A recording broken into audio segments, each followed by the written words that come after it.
We have an honor to invite to the stage Sir Julian King, who's the European Commissioner for Security Union. And sir, well, the floor is yours.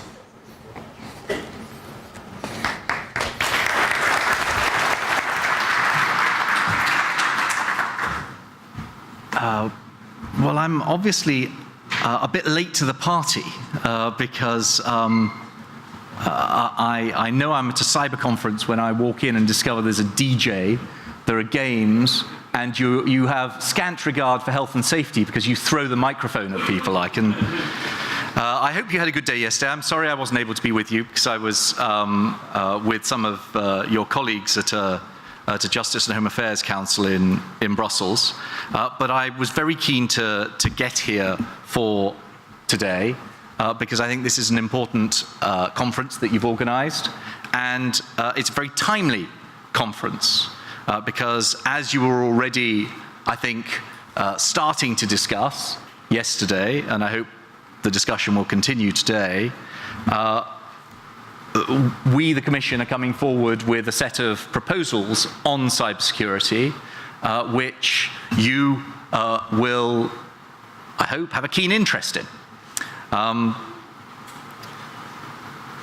Cybersecurity was a major theme in this year's State of the Union speech by President Juncker. He spoke in Strasbourg in front of the European Parliament earlier in the week about the need for us, the European Union, to be better equipped to face the continuously evolving threats from cyber that you were talking about again yesterday. Given this audience, I won't repeat what you've been discussing about the nature of the threats. Rather, I would like to get on and outline some of the proposals that we're going to be bringing forward formally next Tuesday. Again, here in Estonia, I don't have to make the case for cybersecurity. This is a country that's embraced the enormous advantages and opportunities of digital in all its many dimensions. But it's also a country that has actually lived through the consequences of a large-scale cyber attack 10 years ago. You were at the forefront of showing both the huge advantages that our interconnected world can bring, and also the fact that you need to be conscious of the risks, and that you need to organize yourselves to mitigate and deal with those risks. Staying secure online is every bit as important as thinking about our security offline. Now, of course, collectively, the EU realized this some time ago and started work on tackling this kind of threat in 2013 with the EU Cybersecurity Strategy. Subsequently, the Network Information System Directive built on that, as we all know, requiring critical services essential to our society to be protected properly. But the threat that we face from people who wish to do us harm continues to change and evolve, both in its nature, but also in terms of the expanding threat surface, the surface that they can attack. So it's not just computers and phones that are connected, as we all know, it's now our homes, our hospitals, our governments, electricity grids, the news we read, and soon the cars that we drive around in. As I'm sure yesterday you discussed, the Internet of Things means potentially tens of billions more devices going online, which allows cyber threats to become both more strategic and endemic.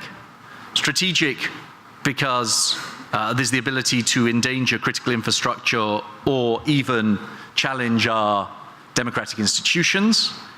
Endemic because clearly, and we've seen this, they spread from our IT networks into business critical operations, key economic sectors, and indeed our public institutions.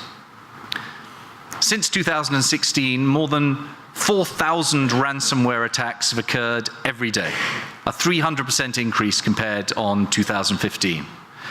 Some of the estimates are that 8 out of 10 businesses across the European Union have been hit by a cyber attack. And I'm sure you share my strong suspicion that the 2 out of 10 who haven't reported it just don't know that they've been hit by a cyber attack. The WannaCry attack served as a wake-up call for those unlike you who don't follow these issues quite so closely. When it affected, almost 250,000 different systems across 150 countries, it served as a powerful reminder of just how significant this challenge really is.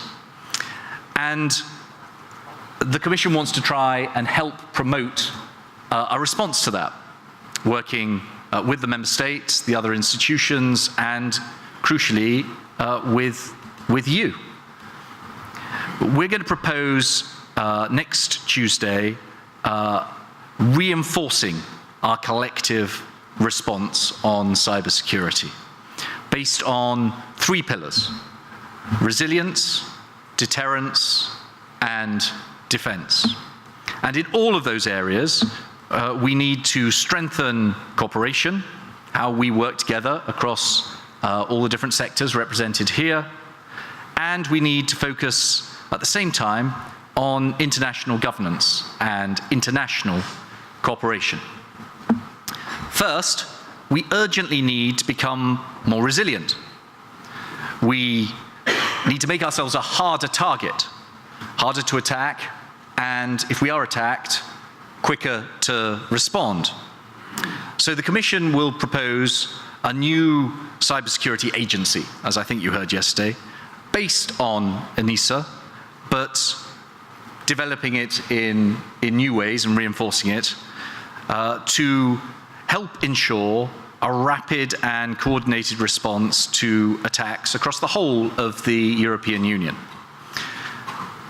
The starting point is for member states to fully implement the NIS directive we already have, to review their national strategies, to take in all the relevant dimensions of society and the economy, which means extending beyond the critical sectors already covered in the legislation to other sectors at risk or potentially at risk, starting, I think, with public administrations.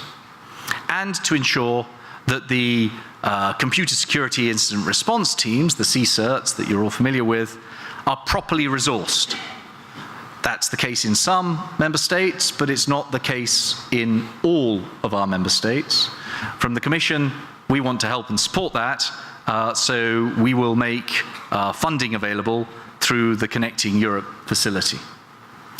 But having a cybersecurity agency is only one part of the jigsaw.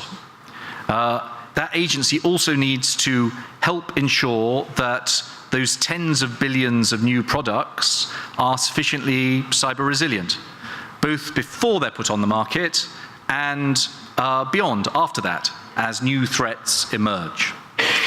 And that means establishing an EU cybersecurity standards and certification framework to ensure that security is built in, security by design. I understand that you had some discussion about this yesterday, quite lively discussion about it. The objective is to make sure that devices are developed to the highest standards and that producers offer a duty of care to make their products cyber secure. The framework, which will need to take account of things that already exist and build on the experience that we already have, needs to promote a new EU-wide set of certification schemes and procedures to be a comprehensive set of rules, requirements, and standards at the European level to evaluate how secure digital products or services actually are, so that buyers can know that which products, services, connected devices are cyber secure and to be trusted, allowing them to better choose the right product. And there are advantages, I would argue, for producers too. But laws are one thing, and culture is something different. As you all know, some 95% of successful attacks are enabled by some kind of human error or human fault in their interaction with the technology. So cybersecurity begins at home, begins with us, with individuals, organizations, businesses, public services, getting serious about cyber hygiene. Simple cyber hygiene practices like passwords, checking attachments, backing up, not rocket science, but as you all know, it can make a real difference. We want people to develop better cyber hygiene habits, and businesses and other organizations also to adopt appropriate risk-based cybersecurity programs and to update them regularly to reflect the evolving risk landscape. We've seen some great examples of this kind of cooperation, and we need to build on those. To mention one, supported by Europol, No More Ransom, which you'll be familiar with, is a public-private initiative that since its launch last year has helped over 28,000 successful decryptions, which has meant that cyber criminals have failed to collect more than 8 million euros in ransom money. Of course, attacks can also have political rather than simply criminal motives. Some people who are attacking our systems may seek to spread propaganda, even to raise questions about our democratic processes and institutions. Awareness raising about online disinformation and fake news is part of the response. Again, there are already successful EU and national examples, including here in Estonia, and we want to promote and build on those and spread the best practice. Building resilience also means having people with the right skills, driving technological innovation to stay ahead of those who are looking to attack us. And Europe faces a cybersecurity skills gap, quite a big one. A shortfall currently estimated to run to 350,000 people by 2022. So addressing this skills gap is going to be central to effective resilience. Cyber needs to be mainstreamed and prioritized into our education systems and into our training curricula. It's a fact of life today that many European manufacturers depend on acquiring critical technologies from outside the EU. And we want to have a look at that with you as well. We've taken the first step towards boosting European industrial capabilities with the creation of the public-private partnership on cybersecurity, which some of you are closely involved with, and which, with your help, is going to mobilize some 1.8 billion of investment between now and 2020. But we want, and I think we feel we need, to complement and build on that effort. So we're proposing to create a pan-European cybersecurity competence network to reinforce capabilities across Europe, and alongside that, a new European cybersecurity research and competence center to focus on new solutions, supporting and benefiting EU companies. We're going to present a proposal next year, building on a pilot phase which will start very soon and worked through with key private sector partners. The final element of our proposals to strengthen resilience is to up our game in response to cyber incidents when they happen.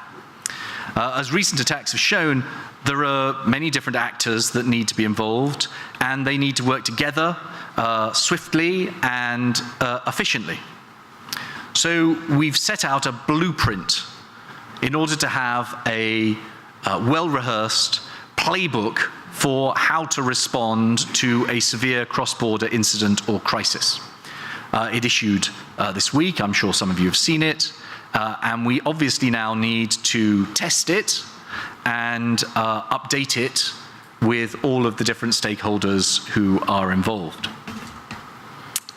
Making ourselves harder to attack through real resilience is only part of the answer. We also need to create real and credible disincentives for those who might be thinking about attacking us, be they criminals or hostile non-state or state actors. Simply put, that means, I believe, dramatically increasing the chances of getting caught and attaching severe, meaningful penalties to committing hostile cyber acts against us and against our interests. Credible cyber deterrence, therefore, encompasses effective detection, traceability, investigation, and prosecution. And in all this, as the private sector runs so much of cyberspace, again, we need to reinforce public-private cooperation. Tracing and identifying perpetrators is, as you all know, notoriously difficult.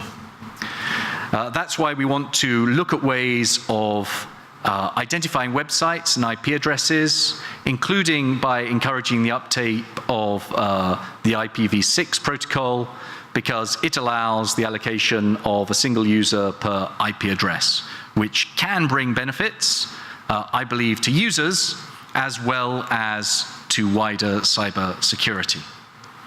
Law enforcement capacities need to keep pace with the fast-changing technological tools and modus operandi of those who are seeking to attack us, in particular cyber criminals. We need, therefore, to step up cooperation and sharing of expertise and to reinforce the cyber forensic and detection capabilities that we have, currently based in Europol.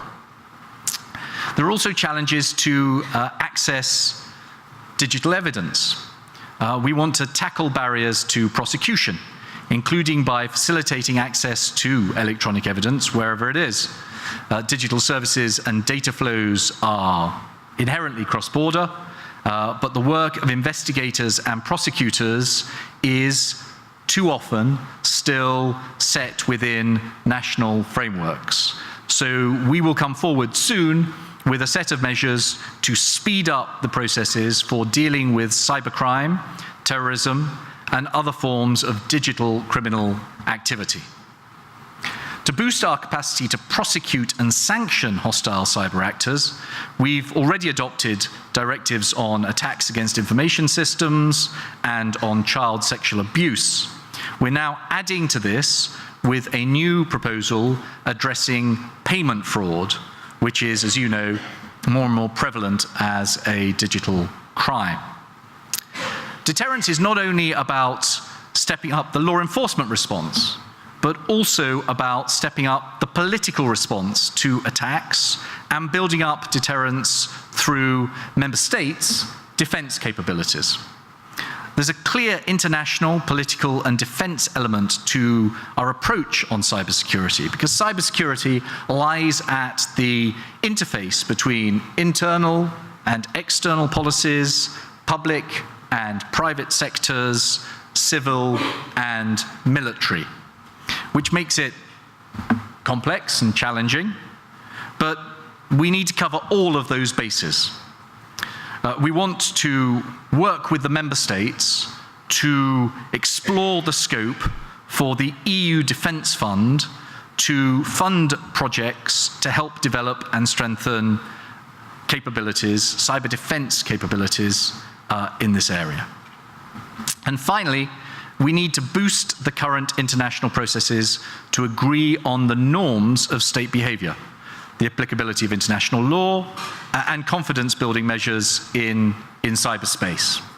The ministers in the EU Council on Foreign Affairs adopted in June a cyber diplomacy toolbox, which is a framework for responding to malicious cyber activities against the European Union, which envisages a series of countermeasures against aggressors, including sanctions. And we need to have a look at that, and if necessary, develop it further. There's a need now more than ever to team up with our key international partners and to work together to promote wider cyber stability internationally. The EU will continue to promote strongly the position that international law, and in particular the UN Charter, applies in cyberspace. It will also continue to support efforts to build national resilience in our neighbors and in other third countries, which will help raise their level of cybersecurity, but the general level of cybersecurity with positive consequences for the EU itself. Building on the substantial progress that's already been achieved, the EU will also work to deepen our EU cooperation with NATO on cybersecurity, hybrid threats, and defense. We've got 22 common members across the EU and NATO. We have deep shared interests in developing our cooperation in this area, making ourselves more cyber resilient, and thinking about how we respond. The EU-NATO declaration signed in Warsaw last year provided a clear framework for our joint work, and a number of concrete initiatives have already been taken forward. As the Foreign Affairs Council has confirmed, we've made significant progress in key areas, from countering hybrid threats to operational cooperation in maritime security to cybersecurity and defense initiatives, to name just a few of the areas. For the first time, NATO and EU staffs are exercising together their response to hybrid and cyber attack scenarios. In the next months and years, we shall continue to deepen exchanges between the European Union and NATO to synchronize, complement, and enrich our respective approaches to resilience and countering hybrid and cyber threats at home and abroad. So, ladies and gentlemen, the interconnected world in which we live today offers huge opportunities for citizens, governments, international organizations, public and private actors. But it also offers unprecedented opportunities for criminals, terrorists, and other hostile actors. That's why it's essential we work together to build our resilience, to drive technological innovation, to boost deterrence, including through traceability and accountability, and harness international cooperation to promote our collective cyber security. The Commission stands ready to play its part, working with the Estonian presidency to take this work forward in the coming months. Thank you. Thanks for your attention.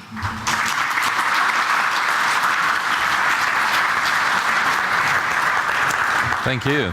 And a small appreciation. Thank you, Commissioner, especially for taking the time to be especially here in Tallinn just for this occasion. But let's jump forward, and let's jump a bit back to Germany. Although we had the chief of BSI on the stage already yesterday, now actually sort of complementing that, we will have Andreas Könen from German Federal Ministry of the Interior and the chief of IT security department there. So, all yours.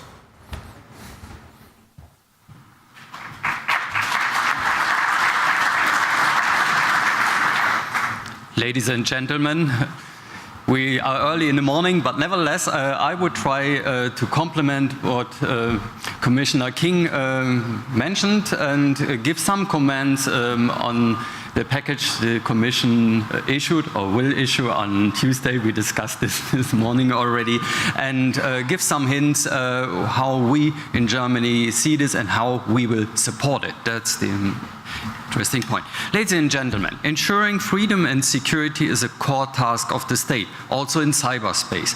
This is why government has the responsibility to actively accompany the economic and social changes sparked by digital transformation and to shape framework conditions in such a way that our rights and values can be enforced and applied also in the digital world. In a digital society, cybersecurity is a prerequisite for the life and communication of EU citizens, as well as for the economy and trade in the EU and worldwide. At the same time, cybersecurity is indispensable for maintaining the fabric of our society and the government's capacity to act. However, becoming more digital and connected also means that a member state cannot ensure an appropriate level of cybersecurity alone. We must work together in the EU and with our partners. Therefore, the cybersecurity strategy of the European Union of February 2013 and the related Council conclusions were a major step for all of us. In recent years, many measures have been implemented within the cybersecurity strategy's 5 strategic priorities. The NIS Directive, a key legislative project of the strategy, entered into force only last year. Among other things, it provides for building cybersecurity capacities in all member states and certain companies.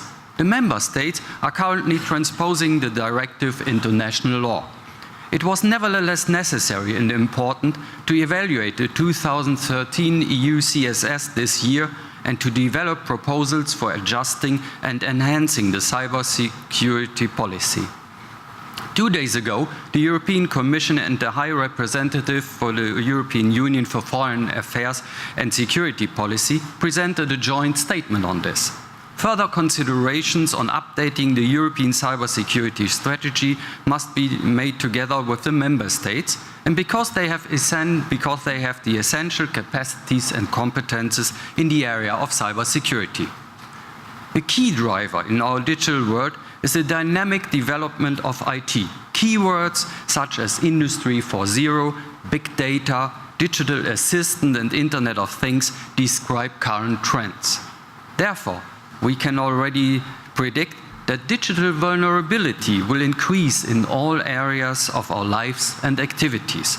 This will become one of the central challenges for society in the coming years.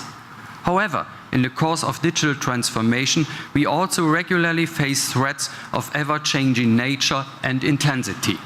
In addition to the sheer number of attacks and types of attack, the quality of threats has changed.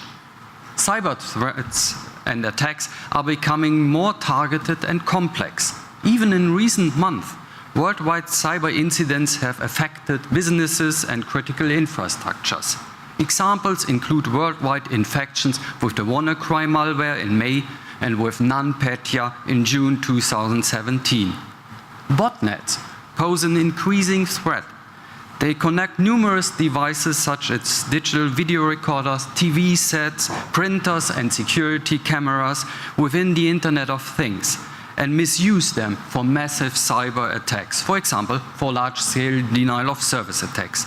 One example is the failure of approximately 900,000 routers in Germany in November 2016. In response, we enhanced the powers of telecommunications providers to detect and counter cyber attacks in Germany. Such powers are uniformly required in all member states. A current study of Gartner shows that this year some 8.4 billion devices with computing capacities will be connected to the Internet. In the coming years, this figure is expected to more than double to 20.5 billion devices in 2020. The main problem is that many of these devices connected to the Internet of Things have serious vulnerabilities because costs took precedence over security aspects during development. So the future challenges are already quite clear today. Since the digital transformation affects all areas of life, it is important that all of the EU's policies areas take cyber issues appropriately into account. We need a determined and comprehensive EU cybersecurity policy so that in the future we can ensure the same level of security in the digital world as we can in the real world. And cyberspace too remains an area of freedom, security and justice for people and businesses in the EU. I think this also means that all cybersecurity aspects, not only cybercrime, should be included in the agenda of the JHA Council and in a close cooperation with NATO. Cybersecurity capacities and competences mainly lie with the member states. Member states must fulfill their common responsibility and make further efforts to prevent cyber incidents and respond to them individually and together with other member states if needed.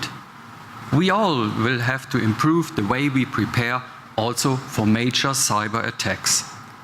A consistent EU cybersecurity policy must therefore continue to support member states in building their own cybersecurity capacities and create a suitable framework for action to protect our common values also in cyberspace. Now let me address several points I consider crucial for a forward-looking EU cybersecurity policy. First, strengthening resilience to cyber attacks. It aims to prevent cyber attacks and continues to be our method of choice to adequately counter the risks and threats in the digital society faces. Here, it is vital to make sure that the member states consistently implement the NIS directive and get it off ground, in cooperation with the Commission and relevant stakeholders.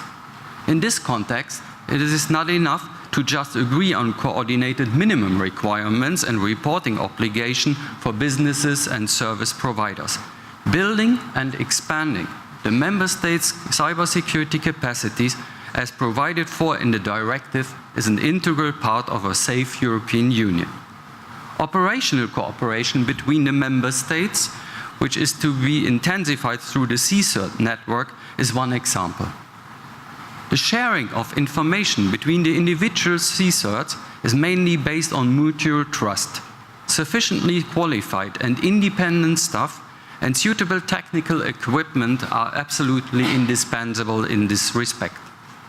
We need to define comparable requirements for operators and service providers that are proportionate and also ensure a sufficient security standard regarding services essential for our coexistence. This is a task that begins and does not end with the transposition of the NIS directive into national legislation and the identification of operators by November 2018. We must therefore do all we can to get the NIS directive off the ground soon. This means that the EU, the member states and the businesses concerned will be required to make considerable efforts in the months and even years to come.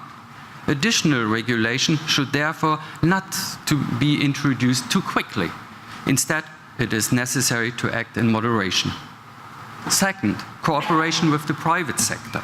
Instead of imposing rules on the basis of a legal act, it is more important to place a greater focus on flexible instruments and call upon all those responsible for cybersecurity, namely the member states and the businesses, to make sure that cybersecurity becomes an essential and integral part of all planning and implementation efforts. Promoting and expanding public-private partnerships certainly is the right approach here. In Germany, we have already gained positive experience with such partnerships. With the CIP implementation plan, we have had such a public-private partnership since 2007. Here, government bodies and businesses responsible for individual critical infrastructures work together on a voluntary basis. Given this long-standing cooperation, acceptance among the operators concerned and other businesses was rather high when mandatory minimum requirements and reporting obligations were introduced in July 2015 as a result of our National IT Security Act. Instead of giving up this cooperative approach with the IT Security Act and the implementation of the NIS directive, we even expanded it.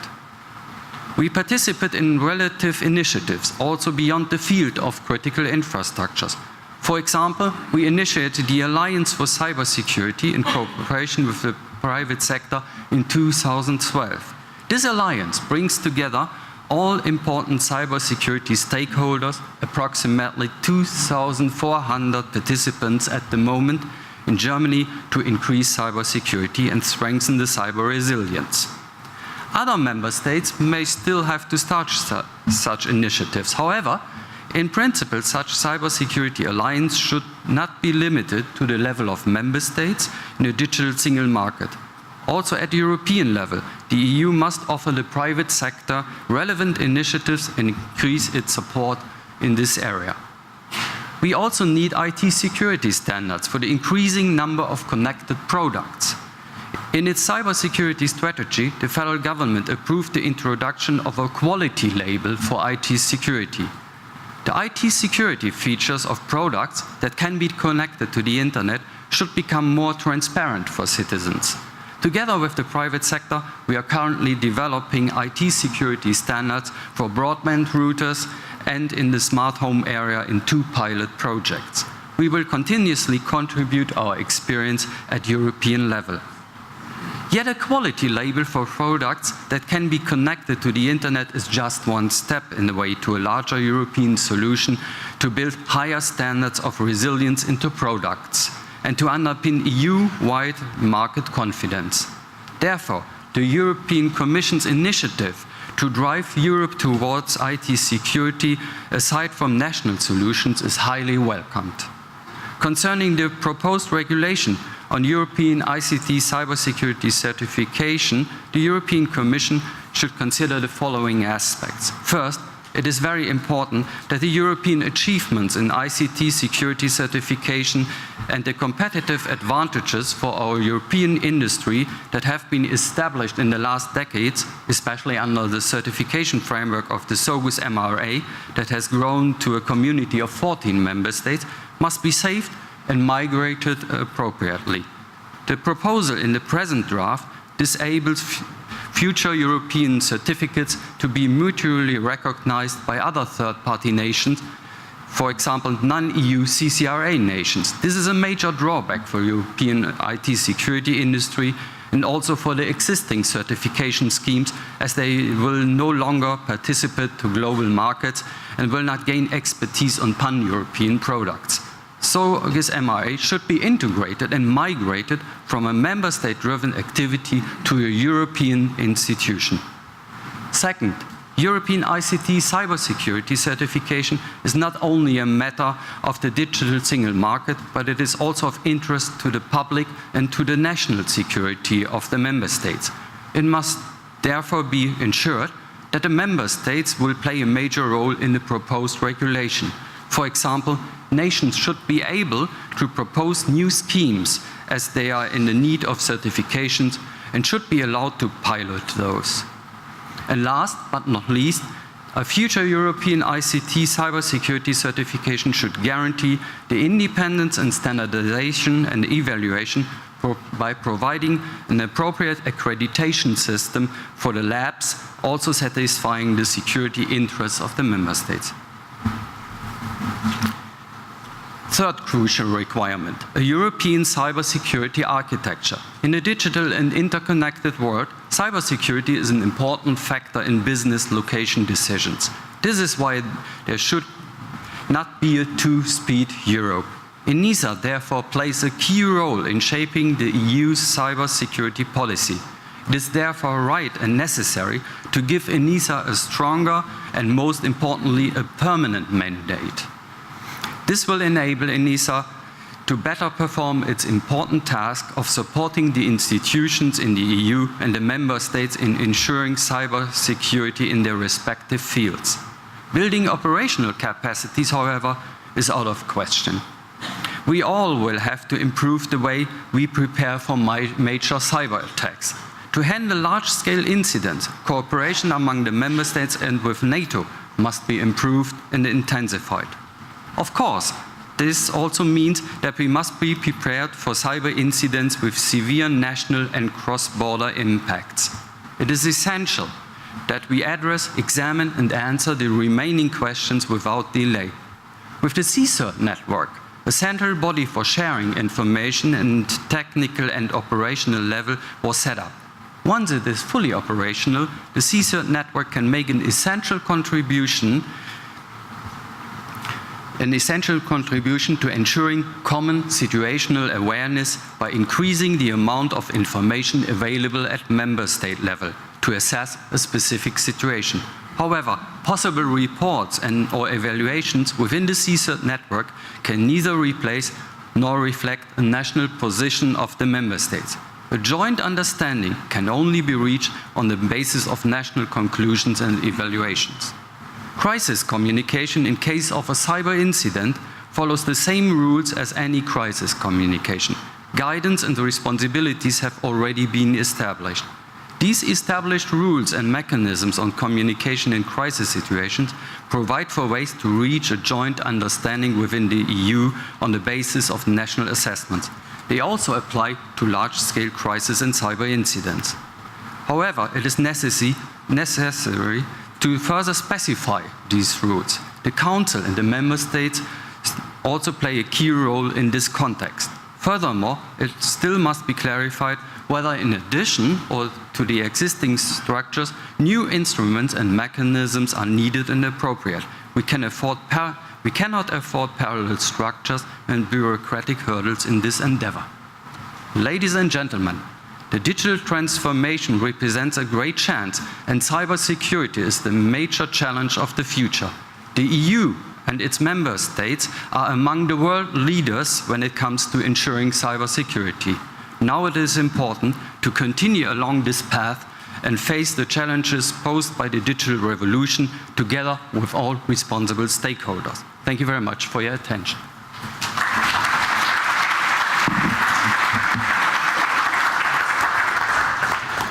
If you don't mind, we would actually happy to take a few questions from the audience. We'll manage the time. So, who wants to be hit with a cube?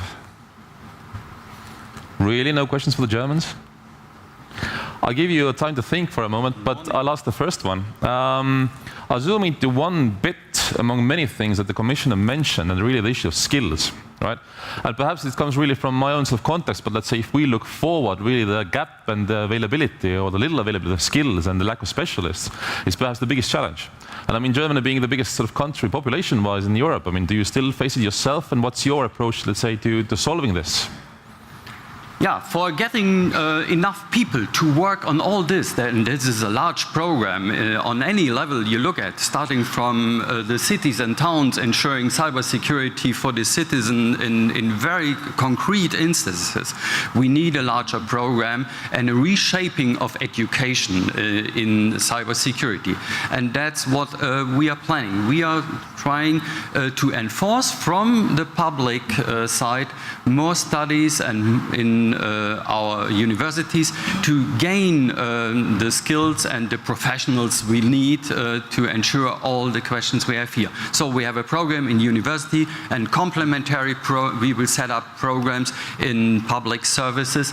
And for example, we have to change the rules for paying those people. Usually civil servants get a wage and get security that they can work for the state, but we need more incentives for young people that are looking for interesting jobs, and we have to open up even the career in public services to more flexible ways. And so it starts when people leave school or even earlier. Right. I guess skills issue is another reason to collaborate, right? So, but the mic. I'll be gentle. It's morning. Okay, well, catch. Yeah, thank you. Well, now it's a question from Germany to Germany, so nothing international like you wanted to have. Thanks for your speech, Mr. Könen. The question regarding the certification. The new strategy is about voluntary certification. Do you think in a special regard we also need mandatory regulations or mandatory certifications, or will voluntary be enough? Yeah. Clearly, we need mandatory regulation, and if you look at the way it's done today, then you get a hint how we could proceed. We have a scheme that's voluntary in Germany or within the SOGIS MRA too. We get into a mandatory situation if we look into sectors. If we do sector-specific regulation, then certified products and services can play an important role, and that's exactly what we are doing today, and we should continue on this path. Regulate, for example, telecommunications sector, regulate energy sector, regulate upcoming infrastructures in automated driving and traffic. That's the interesting part, to apply the voluntary scheme concretely in a mandatory scheme in a sector. Andreas, thank you. Yeah, Vielen Dank. Thank you very much. Thank you.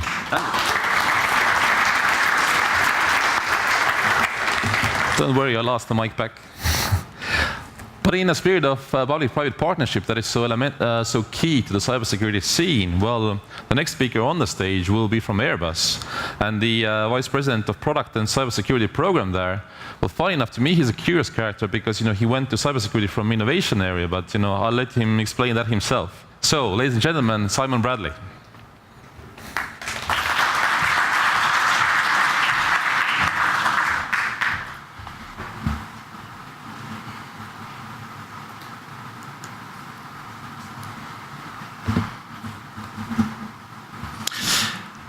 Good morning, everyone. Firstly, I'd just like to say this is my first time in Estonia, and I have to say from the time I landed Wednesday evening through to today, I have been nothing but impressed with the way that everyone has made us feel welcome.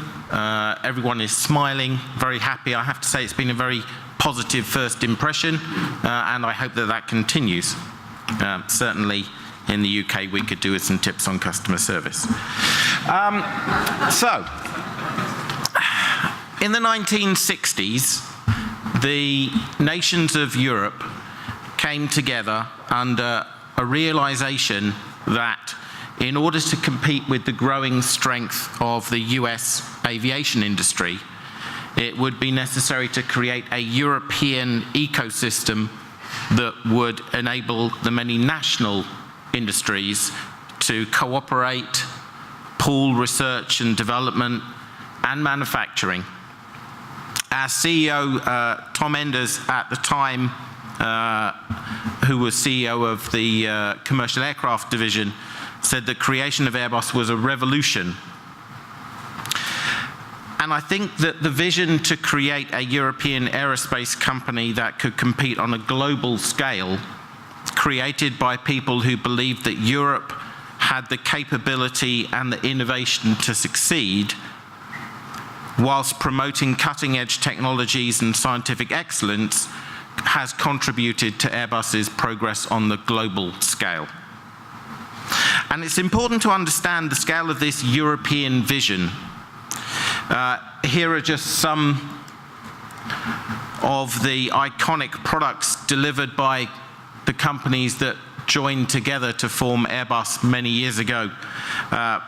If you look on the top left, you will see 1905. This was the Blériot-Voisin platform. It managed 150 meters in flight, which is quite a short hop these days, but believe me, in 1905 that was pretty damn special. We have Concorde. We have the Nord Griffin II.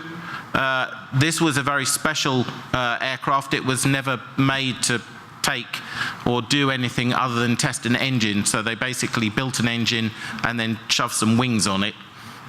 It was the first jet aircraft to have a dual ramjet engine. And if anyone knows what a ramjet engine is, it's basically got one button, which is on.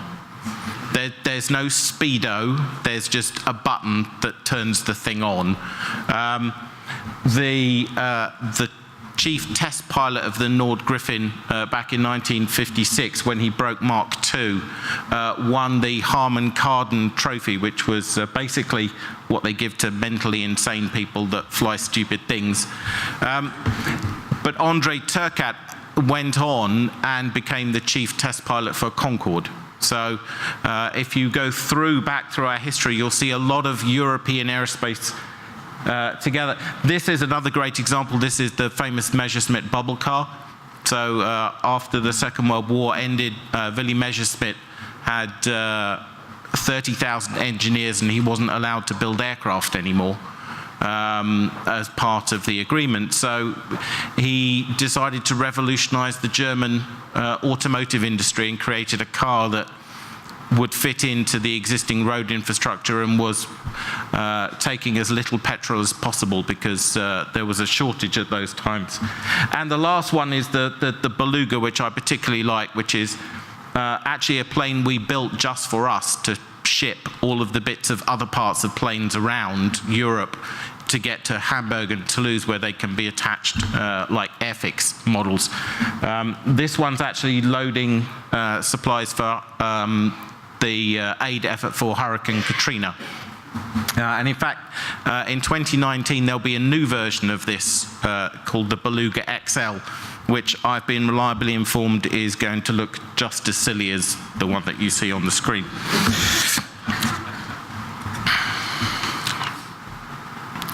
Today, Airbus is referenced by political leaders, academic research networks, and other industries as a model for the creation of a successful European ideal, the integration of many national entities into a single cohesive unit capable of taking significant market share in a relatively short amount of time. And in fact, I think we hold on the commercial aircraft side about a 50% market share now, which is amazing from where we started in such a short period of time.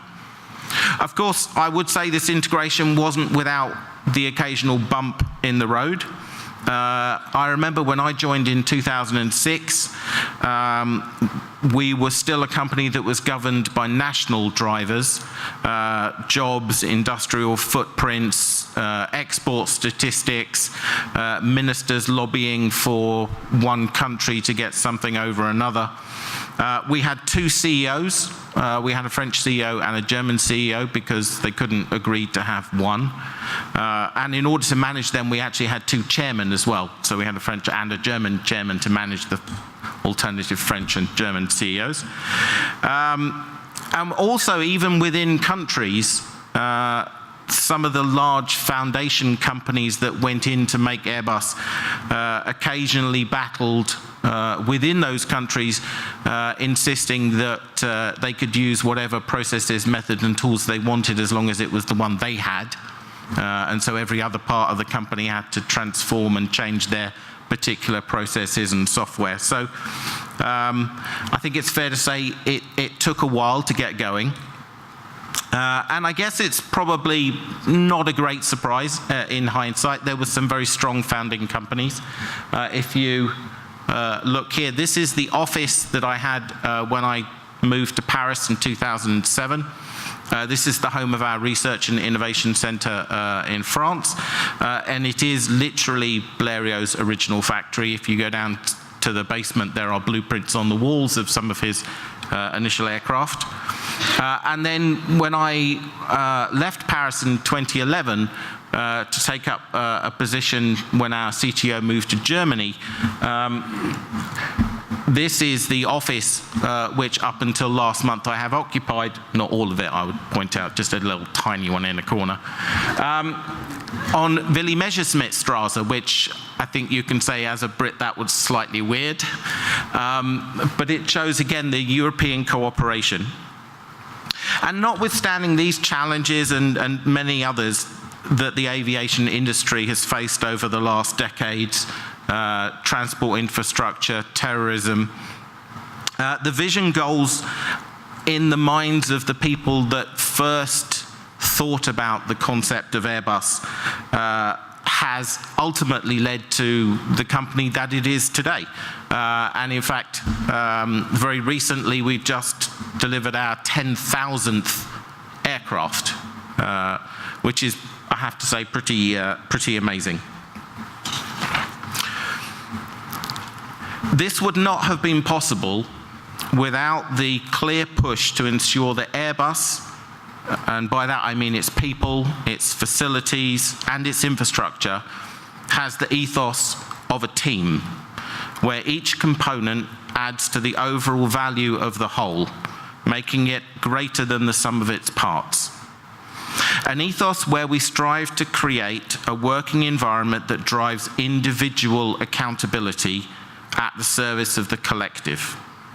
In other words, employees are encouraged to be more autonomous and to take responsibility for their individual cooperation and contribution to our global objectives. And to support this team-based ethos this year, in a clear statement that in order to best protect Airbus, a single Airbus security organization was created. Managing security requires a holistic approach, touching not just traditional ICT, but also the systems embedded in our platforms, our manufacturing plants, and the way that we educate our workforce. There is a clear need to take into account physical, cyber, and people security risks and challenges as a whole. For many engineering and manufacturing companies such as Airbus, the way in which we see the world is changing, and we have to adapt to that change. If you look at a lot of our traditional engineering skills, this is how most engineers view the world. It's material science. Ultimately, we have very, very impressive factories, but our engineer bash bits of metal with a hammer. That's what they do. They build stuff, and there's something wonderful about that. And the engineers have this mindset. But the engineers that we're getting into the company these days have a different mindset. They view the world in a different way. They view the world from a digital perspective. And it's absolutely essential from a security risk point of view that we have a single focal point to cover the whole of the security lifecycle. It's important that we have the backing of our board, that there is a single head of security. I think this slide is quite indicative of a lot of companies' aspects to security. I wouldn't like to think what that would look like if that was an airplane. There is no point in having the best ICT security system in the world if people can walk into your factory without the relevant security clearance. There is no point in having the greatest virus scanners in the world if your embedded systems in your factories are running a version of Windows that has never seen a USB stick, let alone a virus checker. Some of our factories are 50, 60 years old. These machines just work. They cannot be turned off to update things. Security is a complete life cycle. Now, fortunately, we have, as a security organization, the capability to call on people from within the organization to react when security issues occur. The aspects in purple are what most people would consider the traditional threat risk picture to our products. The areas in red are the new ones that our enterprise risk management team is starting to get their head round. When you consider that we have a throughput of about 100 aircraft a month in our manufacturing plants, and the average list price of an aircraft is $100 million, bringing down the factory and stopping those from being manufactured is a major risk element. We have massive risk management strategies for strikes around the world in our raw material factories, or an earthquake that could happen somewhere. Many companies don't have a cyber risk strategy, and many insurance companies are still trying to get their heads around how much they're going to ask in terms of money to companies to cyber risk insure, because it's still fairly new.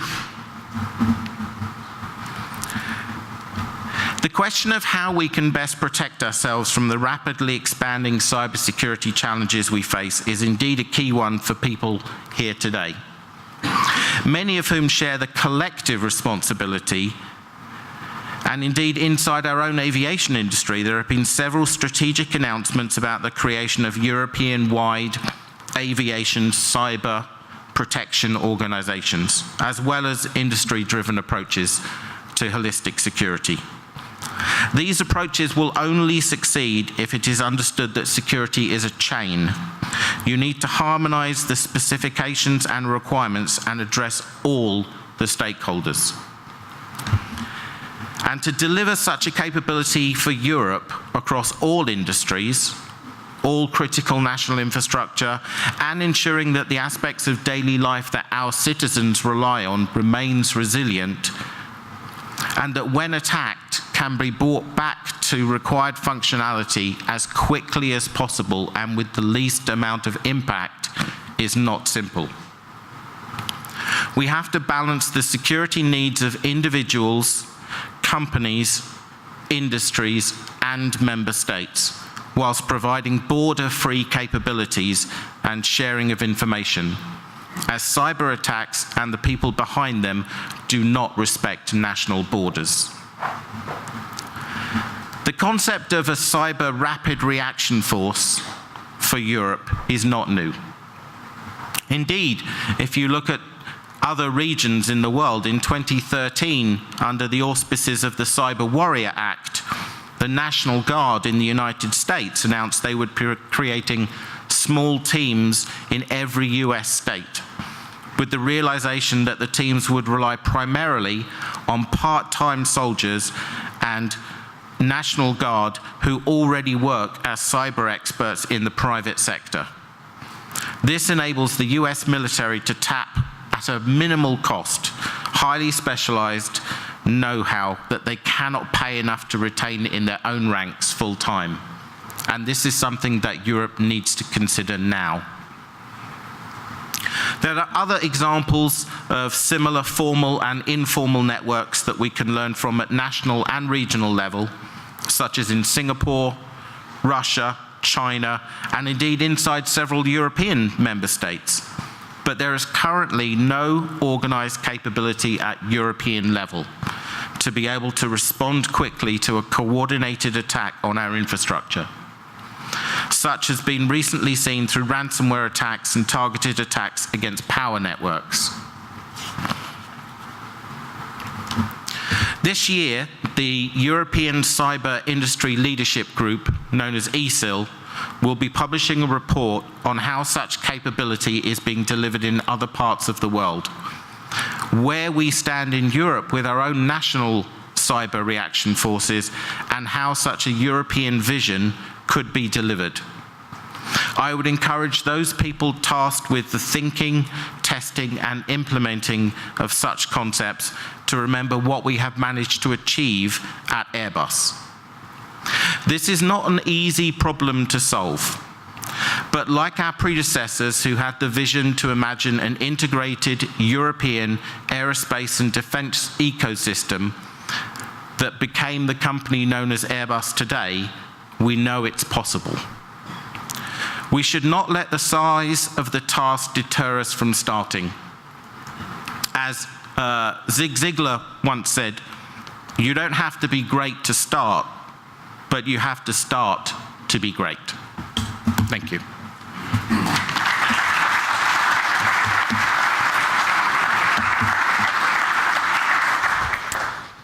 You know the drill already. Who wants to be hit again? Any questions for Airbus? Or about ESIL, I guess, as well, right? I'm open. Tanel. Thank you. Tanel from Estonian Ministry of Defense.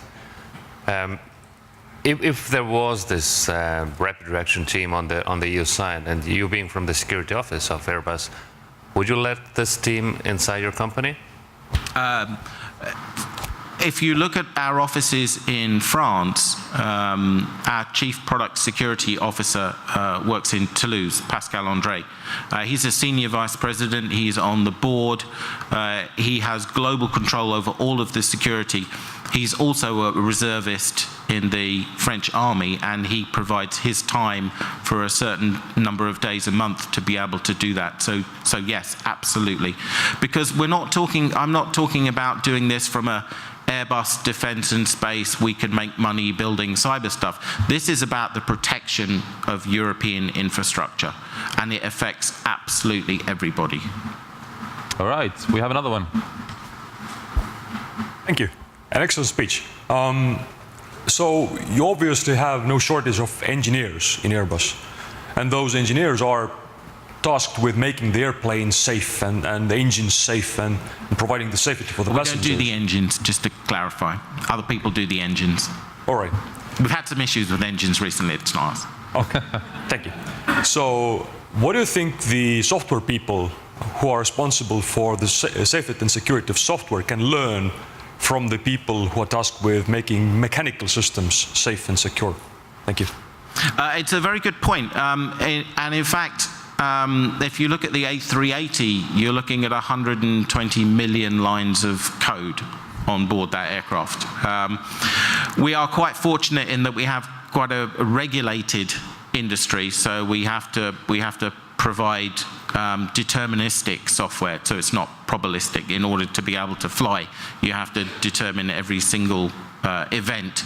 I do remember, however, we met with an automotive manufacturer.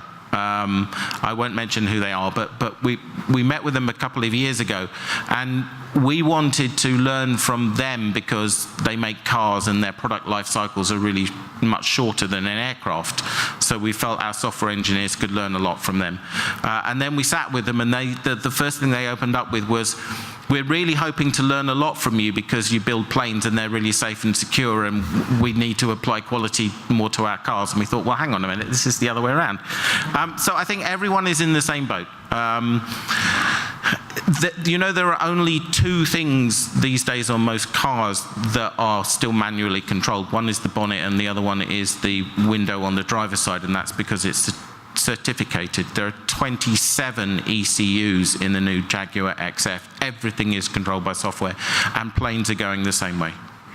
All right, thank you, Sam. Cheers. Thank you.